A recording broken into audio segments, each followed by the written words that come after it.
Welcome to our channel True Crime Reveals. In this episode, we'll look deeply into one case that had shaken the quiet town of Maplewood, the mysterious disappearance of Julie Thompson, a pregnant woman who was going to reveal startling secrets about her husband on that very day. Sweet, beautiful Julie disappeared into this world, and since then, her community was introduced to betrayal and deceit. In the sweltering summer of 1987, the small, tranquil town of Maplewood was totally shaken by an unbelievable event. Julie Thompson, a devoted housewife and a mother of two, just disappeared into air. On the fateful night of her disappearance, Julie had gone for her usual walk in the evening, which she did every day to free her mind from the tensions of daily life. Her husband was Richard Thompson, a leading lawyer and a respected community figure who had become worried upon her failure to return home. Richard Thompson had gone out into the streets, bellowing his wife's name into the dark and silent streets, answered only by the echoes of his voice. After many hours passed in silence, Richard Thompson called the police, and the community was quickly mobilized in a desperate search.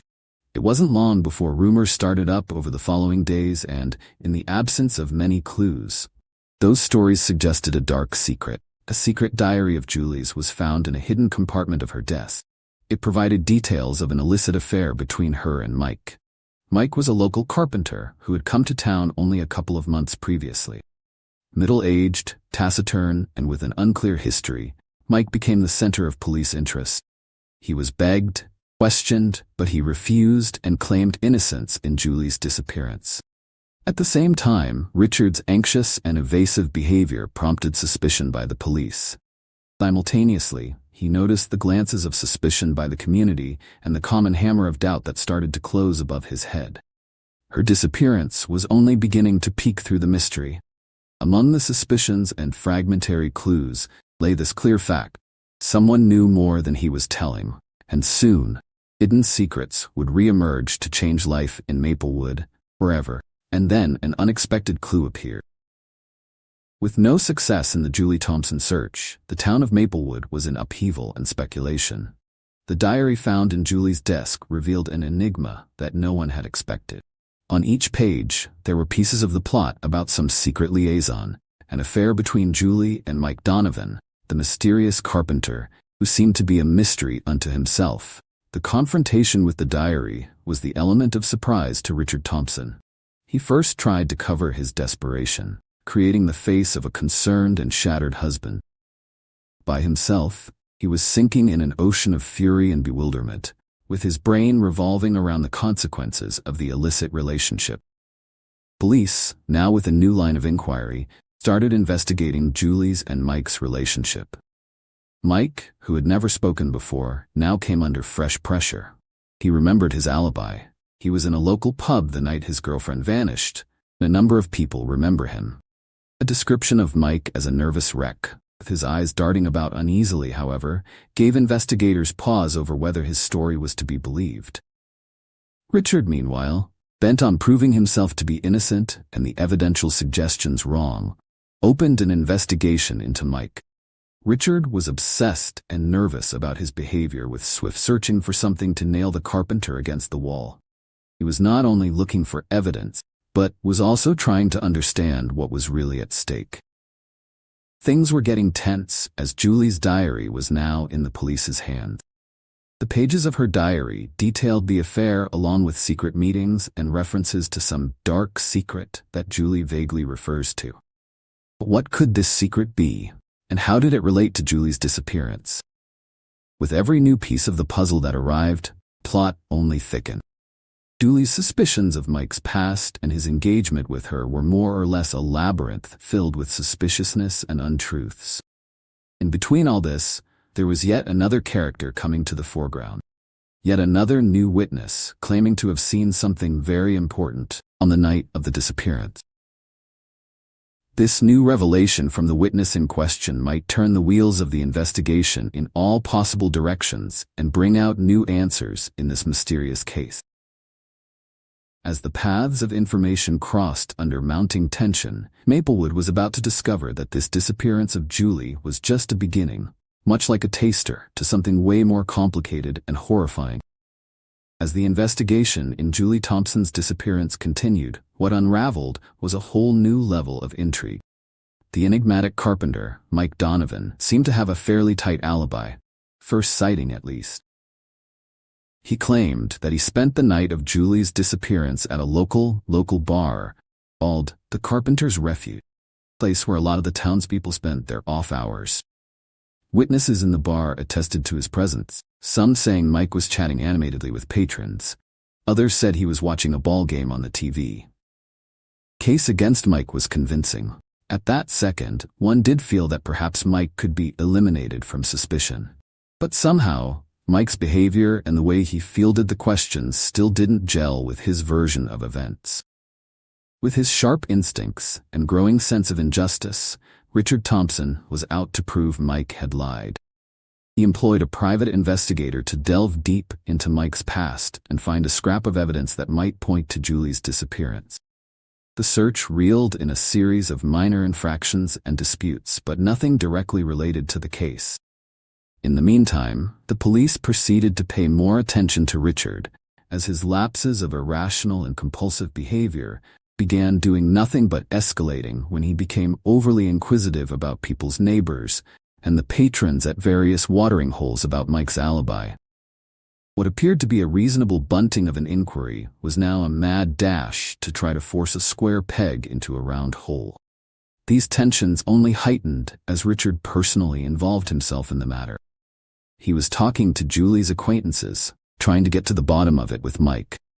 From this point, his obsession to prove or not to prove guilt regarding Mike began to bring him into increasingly invasive questions and unsettling discoveries about people around him. Then it was a man working at the bar, going through the same security footage all those people were viewing in search of a clue, who spotted something that could just turn the investigation on its head. What was this finding, though?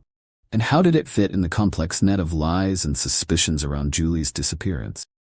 It thickened the mystery, and everything between what was real and what wasn't came blurrier.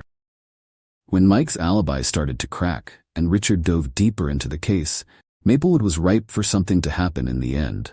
Could mean anything.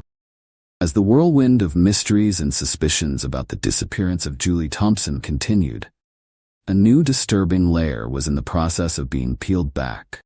Now firmly set into the past of secrets, the investigation moved its focus to Richard Thompson, the apparently grief-stricken husband. All media and community attention was on Mike Donovan when the blow landed that would change thinking about Richard. Police discovered it.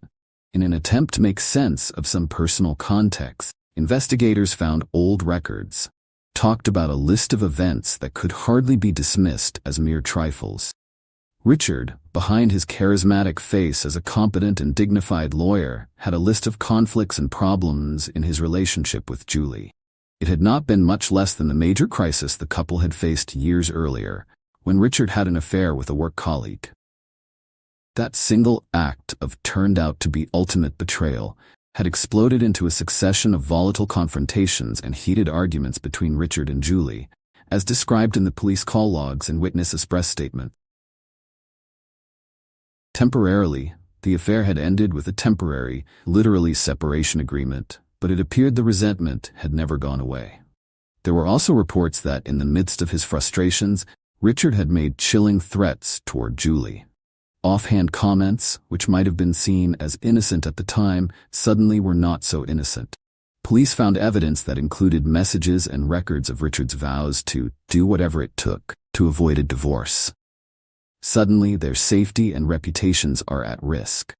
Meanwhile, the tensions between Richard and Mike Donovan were increasing.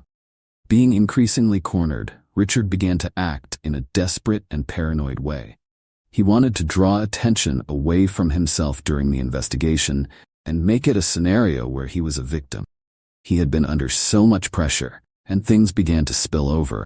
The town was rife with rumors and speculations that seemed to grow by the day. What Richard had discovered in the past had the potential to unravel the upside-down investigation, but even then, full truth seemed remote. It was on the verge of discovering further, an eye-opener to an even darker secret. could prove what lay behind Julie's disappearance. In all this mess, there got into play a new addition, as the witness said she had seen something important on the night of the disappearance. What did this witness know, and how will this information mesh with Richard's turbulent past? The enigma goes on overdrive, and closer to the existence of a new twist, Maplewood Town was going to witness more than anyone could ever imagine. Further pushing the unraveling details behind Julie Thompson's disappearance, another piece of the puzzle was brought forth, and subsequently, another wave of speculations began. A witness, Ellen Parker, who is a female, and claims to have seen something imperative on the night of the disappearance, came out of the dust. Ellen is known to work at the gas station downtown. She is known to be quite discreet, working the night shift. With a shaking voice and eyes still full of terror, Ellen narrated that night, at about 9:30 p.m., she saw a strange car parked outside the Thompsons' residence. The car was an older, dark-shaded one, and looked to have been there for some elapsed time. Moreover, she noticed a male figure who came out of the car and, with suspiciously and furtively bothering manner, moved towards the Thompsons' house. Ellen's report created an instant commotion. Car description had matched the car owned by Mike Donovan, and the positions of the police were suddenly overturned. Mike, on being informed of these new disclosures, claimed his alibi and said that the car had been lent to a friend that night, and that he was at some other place, which was validated by the eyewitnesses present in the bar. The breakthrough in the case came when police investigators took another look at the gas station's security footage and confirmed that Ellen indeed was working on the night of the disappearance. There was no sign of the car, though. Lacked physical evidence. It did nothing but cause a repeating spread of doubts on the evidence by Ellen. While Richard Thompson, who was under fire after experiencing exposure about his past, got involved with the new era of suspicion cloud, doubting the credibility of Ellen, and literally turning against her statement, feeling she could be a red herring because his life had been so calm for one to be after. Tensions concerned Richard and Ellen sharpened, and the town was divided between those who believed her version and those who were sure she was craving for attention. Ellen, feeling more and more menaced and stressed, began getting anonymous messages in which she was asked to be quiet, and her fear of the consequences of such demand was evident. Richard reached the limits of despair, and the case was getting more tangled and complex, and was on the way to pushing the town to the crisis point. Another interesting lead was just emerging now that the police had tried to wrestle the puzzle pieces into place. A neighbor close to the Thompsons had apparently seen something peculiar that night. What had this neighbor seen, and how did it fit in with the net of lies and suspicions? The case was about to take a new turn, and in this town, people of Maplewood, going to expose much darker secrets, also had caught the attention, and in totality, changing the direction of the historic investigation. Just in time with the pressure building and many suspicions surrounding Julie Thompson's disappearance, a vital clue had come to light.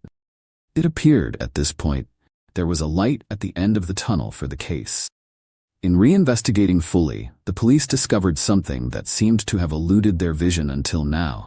A blood-stained article of clothing in the woods near the Thompson home. The item, fragile women's dress, was contained within it bloodstains, which promptly matched the samples taken from Julie. This development surprised the room, as it promised only that something quite violent had taken place that fateful night. The dress was immediately taken for forensic testing, and today it can be reported that the said blood was traced to Julie, and matters just kept on getting more serious. With this new evidence, the investigation had a new face. Her being a victim of violent crime was the line of thought that suddenly seemed inescapable. The approach turned quickly to the night Julie vanished, and the activities of the prime suspects were scrutinized in much more detail. Richard Thompson, with his haunted expression, almost looked as though he was starting to crumble. The hitherto controlled and elusive personality now showed elements of strain and urgency. Police find of the blood-stained dress made them replay his call and message history, for whom by now, at least in their mind, trying to find the communication that would link Richard to a possible confrontation with Julie so late at night. In the meantime, the police had also kept a very close eye on Mike Donovan, carpenter. The alibi that Mike had was on the verge of crumbling away from him. Now, it was likelier than ever that he might have lied about his whereabouts. But the police heat on Mike was also on. He was in the early throes of feeling the intensity of the accusations, and he could already feel his alibi starting to crumble. The town was abuzz, and speculation was fertile. The revealing of the clothes did not just reconfirm the suspicion of a horrid crime, but brought new questions. Why was the clothing found in the woods? Who put it there, and for what reason? In the midst of all of this, yet another witness emerged, with a surprising testimony. From the moment of somebody having been walking in the woods a couple of days prior, they had seen a strange object that related to what could have been the disappearance of Julie. But what had this witness seen that might help unravel the mystery? This complexity had increased the case. A case which now answers started to appear elusive. But new leads developed with the deepening of the investigation, and Maplewood was on the brink of something big. As the noose was being drawn ever tighter and the evidence against him was piling up, the entire Maplewood situation had begun to play out as a toxic game of escalatory manipulation. With the added pressure of mounting evidence and tension from every angle, Richard Thompson tried a less subtle ruse to avert suspicion from himself. He planted the evidence he believed to be compelling and, when found, would serve to further implicate Mike Donovan in the kidnapping of Julie. What can be termed a desperate and cunning move, Richard planted a pair of blood-stained gloves in Mike's house. How the glove is strategically placed and bound to be found is up to him. The gloves became a part of his act to successfully implicate Mike. He believed that after leaving them at the crime site, police were going to uncover the gloves and establish the links with the happening, resolved in a move that was certain to displace blame to the carpenter. At first, Richard's strategy held some sway. After the tracing of the gloves, the police commenced their search. After running forensic tests, blood was found on the gloves. The blood had traces of Julie's. Mike's increasing agitation began to come under suspicion of its own. Nevertheless, police were still very tight-lipped, despite the new evidence. They understood that the evidence might have easily been tampered with. Now, knowing that all the evidence was against him, Mike fought with everything he had. He got a lawyer and made more proof of his alibi. An attempt to show the gloves were not his and were obviously planted. He also exposed to the police the threats he had from Richard, declaring that the lawyer was trying to cover up his own guilt. The city became only more turbulent. The whole town divided into two: believers in the innocence of Mike and those who thought that Richard was really framed. Within days, all the rumors spread like wildfire, and the tension between the two guys grew further. In the midst of this contestation of manipulations and false information, there arose another lead.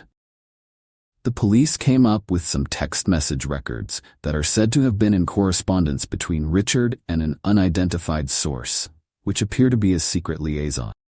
Who was this source, and what are their doings in the case? The manipulation game played by Richard and Mike grown infinitely complex. As such, the case teetered on yet another turn.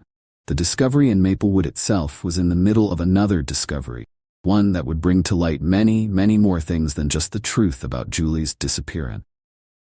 The air in Maplewood was taut, full of tension that was almost bursting at the appearance of one startling new fact. The investigation into the disappearance of Julie Thompson hit at an all-time high, with the community so divided and the evidence growing ambiguous. This is when a startling new discovery was unearthed by the police. Julie had been pregnant when she disappeared. This fact was confirmed when the forensic investigation of the clothes found in the woods showed minor traces of blood and fabric, proved Julie was pregnant. This finding shattered the case once and for all, and the shadows over the prime suspects had deepened. Julie being pregnant changed the perspective of the case, and it also introduced the identity of the father of the baby in question.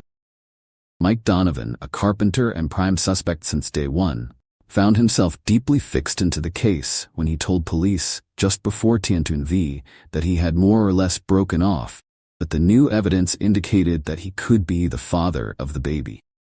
Then, of course, Richard Thompson had yet another hurdle to deal with. Julie's pregnancy had made the investigators doubtful about his intentions towards the case. If he had certain reasons for trying to eliminate Julie before, then this time he stood to lose a lot more. The fact that there was a potential child somewhere between the evidence of crime scene and the relationship that Richard Thompson had with Julie took the inquiry to a new level. Pressure on Richard and Mike increased tenfold. Both now found themselves in a morass of untruths and concealments woven into a scenario that threatened the child's future. Now their town, further divided between those who believed in one's innocence or the other's guilt, had yet another thought that had to be taken on board. Who, aside from these two men, stood to gain by getting Julie out of the way? And what really happened to her? In this climate of revelations, there appeared a new trickle of information. Police found correspondence that shows Julie was in contact with a third individual. This might have had a possible interest in the secret of the pregnancy. Who was this person, and how were they related to Julie's disappearance? The puzzle was getting more complicated. With the pregnancy revelation, there was a ring of drama and more suspicion to it. Maplewood was just about to find out that the truth of the mystery behind Julie's disappearance went a little deeper than one could have thought. Julie's pregnancy had the rumor mill in Maplewood into high gear with the new rumors circulating. The story had different views, stating who the father of the baby and whom the third person that could have been associated with the incident is. Police discovered the exchange of numerous messages between her and some mysterious phone number, messages that seemed to have been of a secretive nature. The urgency and worried tone in her messages practically showed that Julie was trying to hide something from someone quite important. Therefore, who was behind the number became a deep mystery, and the investigation rapidly concentrated on establishing the identity of the addressee of these messages.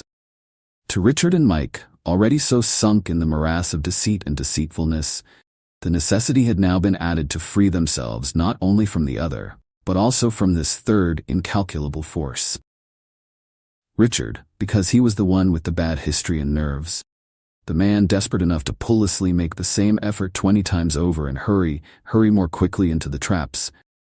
Richard was farther along in danger. That is, the fact that Julie's pregnancy might belong to a third party, someone out of his league, constituted a new danger to his plan. Meanwhile, Mike fought to establish his innocence. He knew very well that any new piece of evidence could turn against him. Besides, the search for a prospective father for the baby strained his relations with Julie. Mike tried very hard to remember any male person that Julie might have known and who might have gotten in contact with her of late. In one report of a local store employee, he said he had seen Julie in a compromising situation with some stranger. He described the person as a tall man who was not supposed to have anything to do with her, because he showed evidence of wanting to secretly meet Julie. The description did not match anybody known to be connected to Mike or Richard. The first and second member quickly found, but search for this mysterious man was supposed to track his identity and involvement in the case. The main focus of identifying the third person was made important in this mystery, where every new clue was tracking in different directions. The town was full of rumors and theories sprouting around. The identity of the stranger could be another scene that would solve Julie's disappearance and set all records straight regarding the pregnancy. As the hullabaloo refused to settle, another truth that was building up underneath, sudden unraveling, tip-off, which would set the entire plot in a line and open to the most unexpected conclusion. As the mystery unraveled, Maplewood was just on the brink of conquering a new, powerful, and impactful discovery.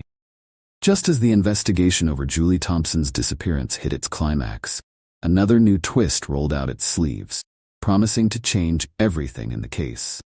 The identity of the mysterious third party and his or her relation to Julie became the new focus. As the night was one of the coldest ever during autumn, The policemen started to go over all past evidence and testimonies. In their minds, they have centered on a clue that seemed to have been downplayed. Much poring over security tapes afterward and later, the detectives made a startling find. A tape from that same night of Julie and a man of average description. Apparently, the two were secretly meeting in a desolate parking lot out of sight from everyone else. The meeting seemed eerily edgy, with their chemistry full of underlying tension.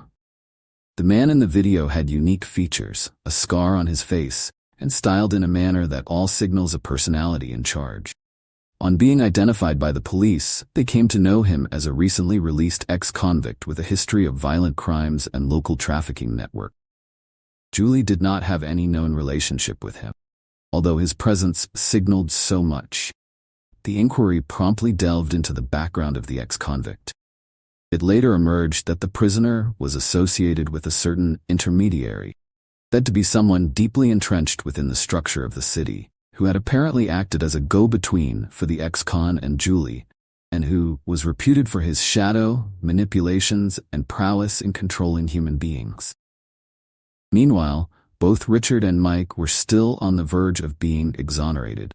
A discovery of the ex-felon and his relationship to a trafficking ring made the news, and therefore promised to be the ideal deflection from their crimes.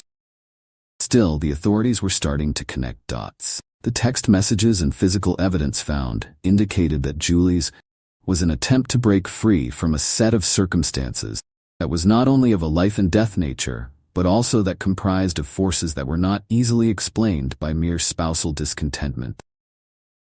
It was only after the local police were able to trace the indirect link between the intermediary and one of the key suspects that tension rose to its peak. Shown recovered, one of the documents said that Richard and the intermediary have history in common, raising the suspicion that Richard might be one of the offenders to a greater extent than he confessed to. Mike, on the other end, was shown recovered. The police had compiled quite a bundle that linked Mr. Mike's activities, the tampering with the case. But it was during the last of these confrontations that the truth started to filter through. In struggling with her danger, Julie had been involved in the desperate sense with this ex-convict and go-between in a cry for help, but her plans backfired in a way she could never have anticipated. Betrayals, twists, and hidden dangers wrapped around Julie's life were slowly coming undone. The disappearance of Julie Thompson just laid bare a very complicated story of betrayal and lies. Every single player had been acting with a different motive and kept different secret. At least the truth, however bitter and hard to take, finally put some sense to the case, and finally the pieces of the puzzle snapped and the guilty person will be brought open. The same person behind the shaking of tragic events of the tiny Maplewood town.